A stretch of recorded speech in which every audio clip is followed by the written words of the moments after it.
Welcome to the Human Capital Innovations Podcast, your go-to source for personal, professional, and organizational growth and development. We hope you tune in often for all things people management, organizational development and change, organizational leadership, and social impact related. Maximize your personal and organizational potential with Human Capital Innovations Podcast.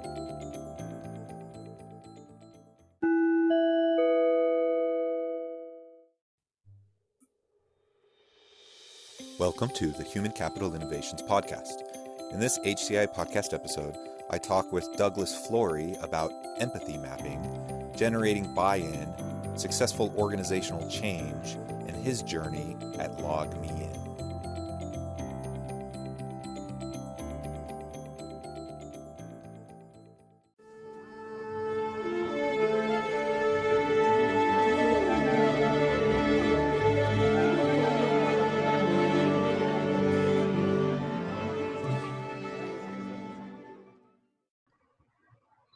Doug.flory, welcome to the Human Capital Innovations Podcast. Hi, Jonathan. Thanks for the chance to be here with you today. Yeah, thank you for joining us and taking time out of your schedule.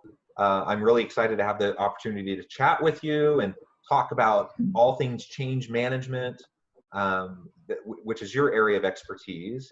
And for the listeners, Doug and I have known each other for a little while professionally, and we have an opportunity to work together as well. And I'm excited just to have the opportunity to have this kind of a discussion with you and to pick your brain more about change management. For our listeners, I just want to share a brief bio for Doug. Doug.flory is leading and coaching through times of change and waves of transformation. In his current role as leader of change management at LogMeIn, Douglas has leveraged change management techniques to help their company, culture, and employees transition through COVID-19. He has 15 plus years of experience as a leader, consultant, and coach. And additionally, he's very involved in the Association of Change Management Professionals. Again, Doug, a great opportunity to talk with you. Welcome. Thanks. I'm excited to talk with you. This will be fun. Yeah, absolutely. So as we start off, you had suggested, several different things that we might discuss, and I definitely want to pick your brain about change management and what you found to be successful, and things to avoid when going through the change process within an organization. So I want to pick your brain on that. But I was intrigued by the concept of empathy mapping that you also mentioned. I think that's a really great idea, and so I want to learn more about your perspective on that. And I also hope to learn more just about your company, LogMeIn. Learn more about what you're doing there and some of the challenges that you're facing with the COVID situation, and how the company is positioned to come out of this time of turmoil. Yeah. So maybe, if you don't mind, can we start there? Can we start with your company and just share a little bit about your story as you got into change management, how you landed at LogMeIn, and then go a little bit more into your organization. So about 15, maybe 20 years ago, something like that, I got started in a financial company that does like 401ks and investments and things like that. And they introduced me to various methodologies that I had never really explored, like project management and Lean Six Sigma. And eventually I started going through a bunch of different rotations, and change management was one of them.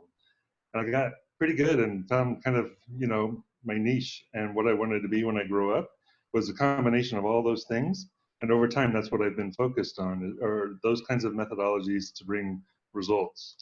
And change management has really been my specialty of the last 15 years, as I focus on the people side of what's changing. And so over the course of my career, I've worked for different companies, helping them implement like centers of excellence, or perhaps consulting, coaching, those kinds of things.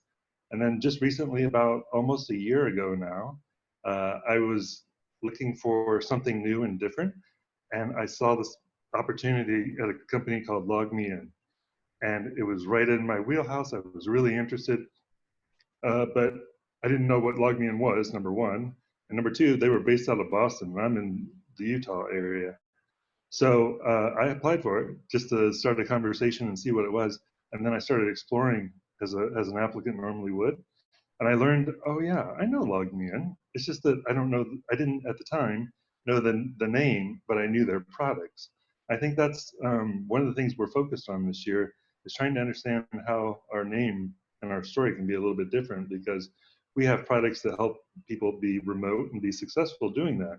So we have things like GoToMeeting, GoToTraining, GoToWebinar. We have safe, no password tools, and we have a lot of other tools that help you with actually being a remote company, because it's more than just video conferencing. So I got the job. I've been doing it for about a year. I love it. It's a great place to be. People are wonderful, and it's a great experience leading change through them. Can you share a little bit more about your role there and some of the types of initiatives that you've undertaken in your first year? Yeah. So it's really interesting, because in my experience, and even based on research, one of the key questions that often gets asked is, where should change management, the role of change management be in an organization? A lot of times you'll see it like in IT, or maybe with project management offices, even within HR, because a lot of people think it's focused and should be delivered by HR. But I've seen that historically be true and accurate. But I think what's really unique about this opportunity is that I report into the chief of staff, and the chief of staff works pretty closely with the C-suite up there and with the CEO of the organization. So it really allows me to influence and understand what's going on and help coach and guide them as well, and then kind of lead the results across the company. We have 20 offices across the globe and about 4,000 employees now as we've grown and grown. And it's been really a great experience to be able to have that connection straight into the C-suite and the CEO and the leaders of the organization to help think about those things and their strategy as they move forward.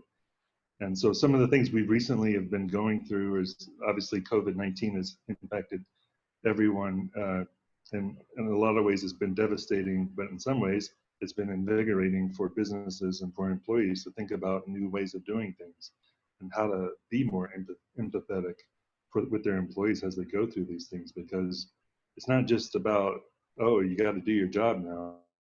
By the way, you got to transition out of the office and go work from home. And oh, by the way, while you work from home, you've got new coworkers in the form of your children and your spouse or your significant other, whoever it may be.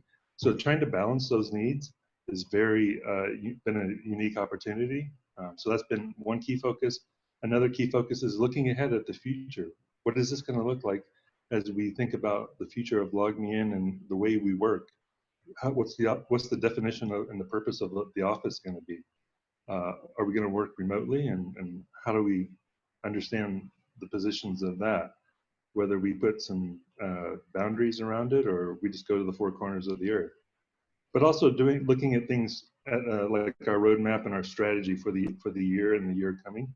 So it's been a really great opportunity. I've also been able to go in and coach and train and lead people on change management, so we embed it better into the culture as a competency.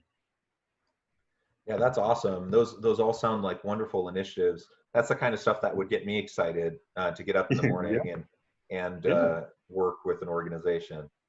And I also like how you focused on your access to the C-suite, because I think when we talk about, I just read a report. I'm trying to remember if it was from Harvard Business Review or maybe Inc. or something like that. Just last week, I was reading a report that cited 75% of change initiatives fail. I've heard other reports say 80%. Anyways, regardless of what the number is, a lot of change initiatives fail. And it seems to me like one of the primary drivers of failure is lack of access to key decision makers and key strategic discussions that happen. And so if you have change that's housed down in HR, which could be fine, but if they're like 3 levels down and they're under the director of HR and they're a change management person and they're trying to drive initiatives, that's very different than having someone who has direct access and is in all the meetings, having all the discussions with the C-suite executives and getting their buy-in and their commitment to what's happening. And when that happens, then you can get their support, and that can trickle down through the organization. It's a lot harder to have someone who's several rungs down trying to drive these initiatives and generating buy-in all by themselves. Yeah, I too have heard that quote quite a bit. Being in the, highly involved in the domain of change management, and it's true. Change can be hard. Change may fail, and there's a lot of reasons why. One of the reasons I think that it fails is based on research. So an organization by the name of ProSci, they are kind of the worldwide leader in change management, has a methodology, but they also do research and share that research. So I think if I'm recalling correctly, some of the top 5 research-based reasons why change does fail within organizations. Number 1 would be like your leadership, your sponsor. They're not very active. They're not very engaged. Yeah. They're not out there coaching and leading, and kind of being a cheerleader, championing why we're doing this. A second reason would be lack of engagement of your employees. If you don't get them involved and as part of the solution in the process along the way, and you just wait until you hit enter on the email, that's another reason you're going to have challenges. Another reason is lack of a formal change network, which we've started to implement here within LogMeIn as well. And I'm a huge fan of a change network where you can have localized representatives be boots on the ground and tell you how things are going and how people are responding to what's, how things are being communicated and messaged. Those are 3 of the common reasons, but there's a few others as well, but it definitely ties into what you're saying. Yeah, absolutely. And what you were just describing is that there's a large relational aspect to this, right? And interconnectedness, and the development of buy-in is key and essential across all levels, whether that's the people that report up to you or the people that you report up to. That's essential, and a lot of times that gets missed, or there's not the proper attention to a sustained effort towards getting that why out there. It's not enough to just say, this is what we're going to do, get on board, let's do it. Some people will be fine with that, but it's human nature to ask why and to resist change. And so you have to share the why, and you have to talk about it in strategic terms. Help employees throughout the organization who are asked to now learn new processes, new approaches, whatever. Help them understand how this will help them be more successful, how it'll help them do their jobs better, right? And how there might be a learning curve, but ultimately they will be better off, the company will be better off, the customers will be better off. That's the why, but you have to communicate that. Yeah, and you got to help bring them along the way. You got to just create the awareness and explain that why. Here's what we're doing. This is the vision and the future and what it's going to look like. This is the advantages of how we're going to get when we get there. And then you got to equip them with the ability to do those things. Help them understand this is what's going to be different from today versus tomorrow when we implement this new change. Here are some resources for you to be able to do this.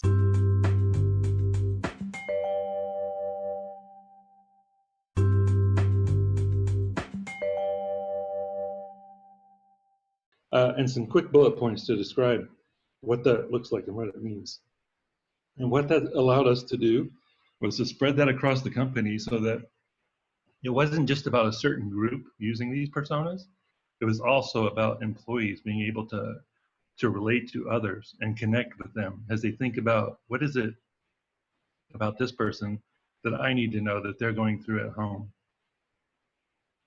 And it really resonated, and it really benefited us because we were able to do a survey, ask some questions, and based upon those working personas, understand what the needs of those different audiences were, regardless of their location, their needs, what equipment is it, how are you feeling? How are you adapting to working from home? What is it you need? And we got some amazing results in terms of not only the participation, but the insights we learned from it. So going forward, we could help them and make adjustments and modifications to what we were doing and get better and better. So it really helps us to understand what it is they're going through with these different personas and then kind of map them out and understand it, and then going forward, continue to leverage it in different ways. So that's how I would describe persona or empathy mapping. Yeah, How we use it. I love that. And like you said, I think that's a good approach and important anytime. As you know, if we try to have a people-centric organization, that means we have to know and understand our people. We have to understand both their desires, but also their challenges and the things that they're dealing with. And that's what it means to build relationships, meaningful relationships, and to then be able to support them, right? So that's always important. Yeah. But in this time of COVID pandemic, where anxieties and stresses are high, where uncertainty is high, I think it's even more important within organizations. And then when you consider the kind of socio-political unrest in the country right now, the racial tensions, all of these sorts of things, I mean, there's so much reason why organizations should be paying close attention to this if they value their people. Yes. Because I get it. I understand that organizations are struggling right now just to try to keep the doors open, to try, you know, their budgets are getting slashed. They're really struggling with the finances. I get that. Yeah. But this is also our time to demonstrate to our people our commitment to them, and they will remember once all of this is over, they will remember how we communicated, how transparent we were, how we treated them. Did we show empathy? Did we show compassion in our approach to them? They'll remember that, and that will then pay dividends for us in attracting and retaining good people in the future. That's exactly right. I'll tell you, here's a real example where I learned, and it really helped me with empathy just in the last week. As I mentioned before, we had a forum for our Black employees to be able to speak and share their feelings and their thoughts and their experiences that they've gone through.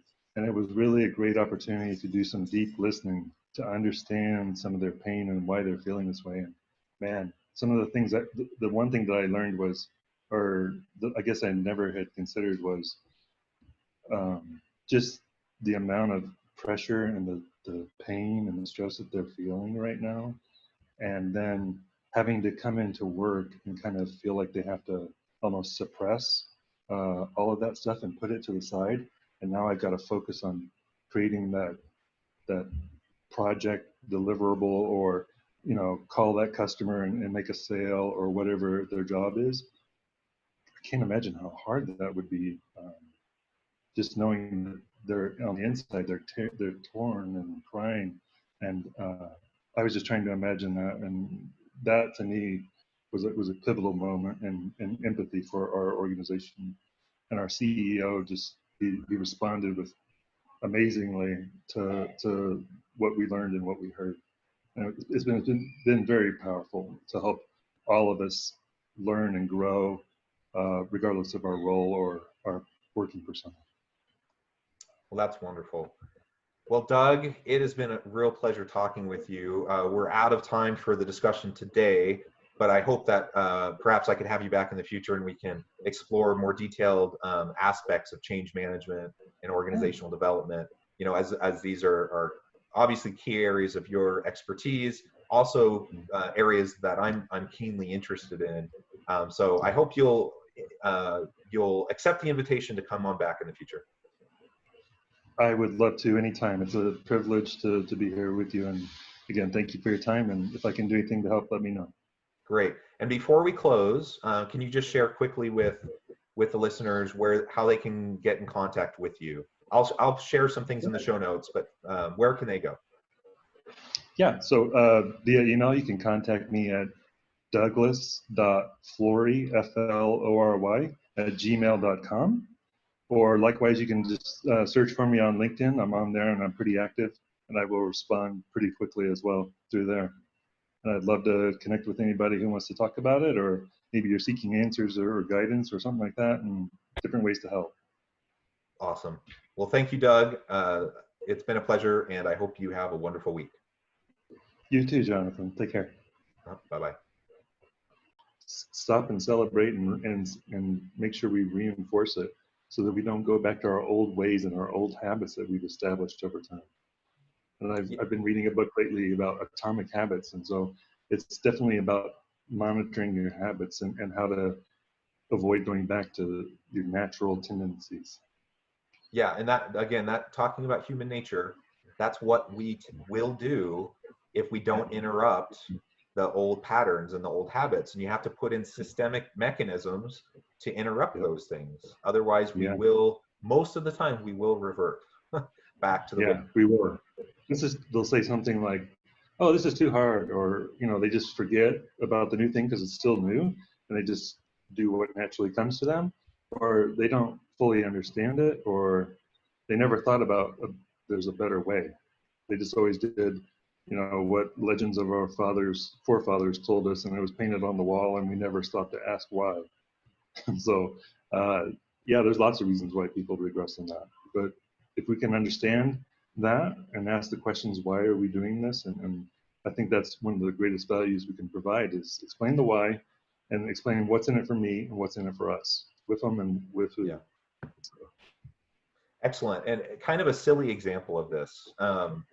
My kids mock me because I'm a horrible typer. So I'm like a 3-finger typer, the dinosaur typer. And part of it was just my age. Like my kids all do typing class in school. From the time they're in like 3rd or 4th grade, they're already pretty decent typers. I never had anything like that when I was in school. And so I didn't even have access. I didn't write papers on a computer until college. And so I always just did handwritten stuff and would submit things that way. Anyway, so I never really learned how to type until college, and I was doing more papers, and I realized I knew that there was a proper way, but my hunt and peck method was what I was used to. And for a while, I even forced myself to do, I can't even remember what it's called, but one of those online programs where you can do typing practice, right? So I committed to myself, I'm going to learn how to type properly, because I knew I would be able to type faster, I'd be more efficient, I'd get my assignments done faster, my work done better. And the problem was that once I would get working on a paper, and I would try to force myself to follow the proper approach, the proper pattern that I'd been practicing, it was slower than my hunt and peck, like 3-finger method.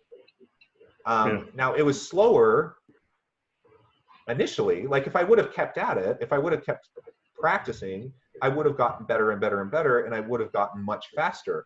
And then today, in my whole career, I would have been able to type, instead of like my pathetic 40 words a minute with my 3 fingers, I would be able to write, type 80 words a minute and would be much more efficient.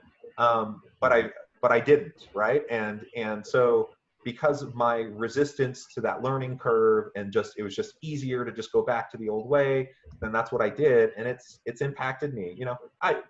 Things could be worse. That's not like the most tragic outcome, but it's a silly example, and there's so many things like that within organizations where we can increase our productivity, our efficiency, we can work better together as teams if we'll just do some simple things that will require a little bit of a learning curve in the short term for long-term payoff, right? We just need to be we just need to be committed to it. That's exactly right, and that's where the trick is, right? The commitment, because even though it's something so simple or so easy as you look at it on paper, that's the trick. It's not easy for the individual because you've built in thinking or preconceptions, or you're just so accustomed to doing it your way, and you've proven to yourself that this is what's best for me, and this is what works for me. And so that's the trick, is trying to figure out how to get them to try your vegetables. Mom says it's good for you. Yeah, absolutely. Well, let's shift gears a little bit and talk about empathy mapping. Such an interesting concept, and I think very important for organizations and for employees. So can you describe a little bit about what empathy mapping is, what you mean by that, and how you've utilized that in your career? Yeah, so I think now more than ever, empathy is really important as you think about this from a business perspective, or even as you think about even cultural aspects. Just here in the last few weeks here in the States, there's a lot of movement within with regards to racism and the recent events in Minnesota. So here at LogMeIn, we've had different events internally where we could allow our Black employees to speak and to give them a chance to share, and so we can listen and learn from those. So those kinds of things have been really at the forefront to understand and display and exercise our empathy muscle. And as you go think about COVID-19 and the changes as we transition from work, we wanted to really understand what is it that they're going through.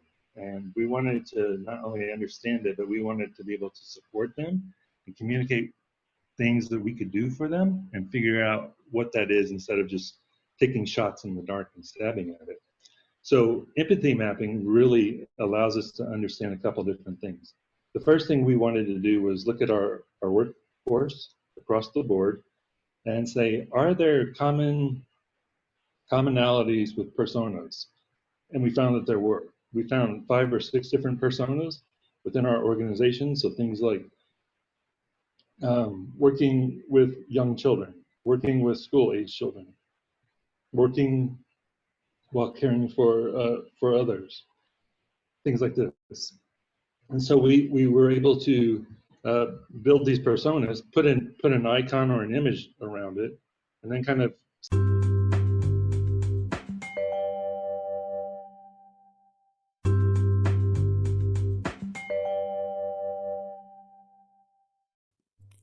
Thanks again for joining us for this episode of the Human Capital Innovations Podcast. I hope you stay healthy and safe and that you have a great week.